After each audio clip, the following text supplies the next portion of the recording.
अस्सलाम वालेकुम दोस्तों, कैसे हैं आप सब। आज की इस वीडियो में मैं आपको काइन मास्टर का फुल कोर्स बताऊंगा कि काइन मास्टर में आप किस तरह अपनी वीडियोस को एडिट कर सकते हैं और काइन मास्टर के जितने भी टूल्स हैं उनके बारे में आज मैं आपको तफसीलन बताऊंगा। तो चलिए अपनी वीडियो की तरफ चलते हैं।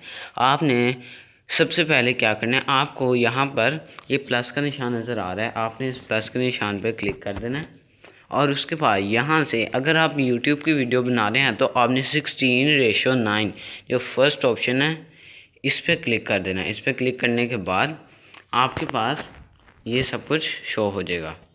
अब आपने यहाँ पे क्या करना है, आपने सबसे पहले हम यहाँ पे मीडिया की बात कर लेते हैं।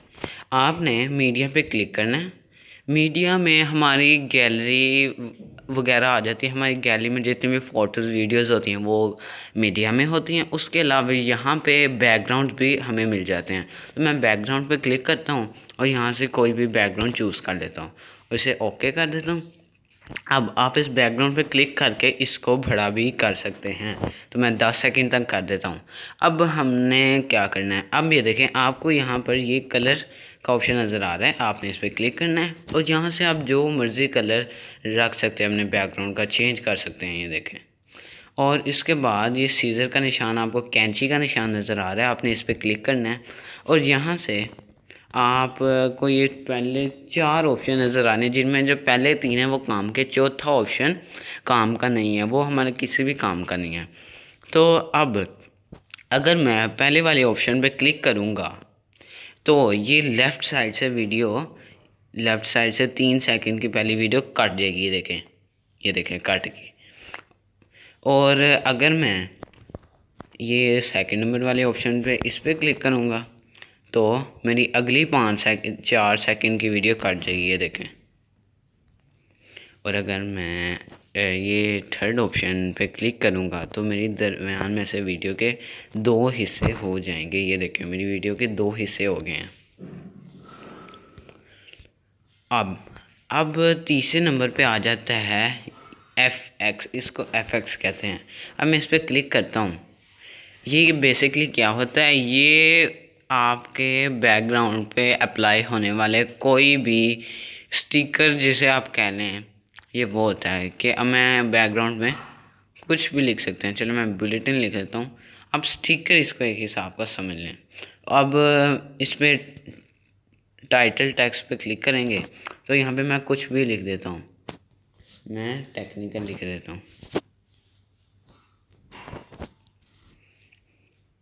ये एक हिसाब का एक स्टिकर होता है। अभी देखें मैं वीडियो शुरू करता हूँ तो ये आ जाता है ऐसे। अब हम कई वीडियोस में देखते हैं या मूवीज़ में देखते हैं तो ऐसे वर्ड्स आते हैं, अचानक वर्ड्स होते हैं, वो इसी तरह से करते हैं। अब आपने क्या करना है, अब आप इस पर क्लिक करें और यहाँ पे आप अपनी मर्ज़ी का कोई भी कर सकते हैं।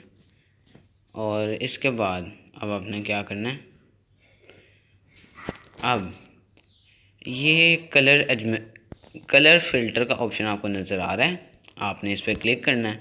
क्लिक करने के बाद बाज़ औक़ात हमारे कैमरे से जो हमारी वीडियो बनती है वो या तो ज़्यादा डार्क हो जाती है या ज़्यादा लाइट हो जाती है, या उसमें कोई कलर कोई कम होता है कोई ज़्यादा होता है, तो इसलिए हम कलर फ़िल्टर का यूज़ करते हैं। ये देखें इसका कलर चेंज होता जाएगा। अगर ये फ़ोटो या वीडियो होगी तो उसमें ज़्यादा अच्छा नज़र आएगा। तो मैं यहाँ से कोई नहीं यूज़ करना चाहता, तो अब इस पर आप क्लिक करें तो जो आप रखना चाहते हैं, मैं चलिए ये कर लेता हूँ, टिक कर देता हूँ। अब आप इस पर दोबारा ऑब्जेक्ट पे क्लिक करें, ये बैकग्राउंड पे, और उसके बाद सेकंड नंबर पे आपको एडजस्टमेंट का ऑप्शन नज़र आता है, आप इस पर क्लिक करें और यहाँ से आप अपने इस बैकग्राउंड की, अपनी फ़ोटो की, अपनी वीडियो की एडजस्टमेंट कर सकते हैं। उसकी ब्राइटनेस ज़्यादा कर सकते हैं, डार्कनेस ज़्यादा कर सकते हैं, जो भी आप करना चाहें। और अब आपको यहाँ पर ऑप्शन नज़र आ रहा है तीसरे नंबर पे विग्नेट। ये बहुत ही इम्पोर्टेंट ऑप्शन है। आप इसे अनेबल करेंगे तो आपकी चारों साइडों से, आपकी वीडियो की, आपकी फ़ोटो की चारों साइडों से जो वीडियो है वो डार्क हो जाएगी, ब्लैक हो जाएगी। तो मैं इसको नहीं करना चाहता, अगर करना चाहता हूँ तो ठीक है, ओके कर देता हूँ। अब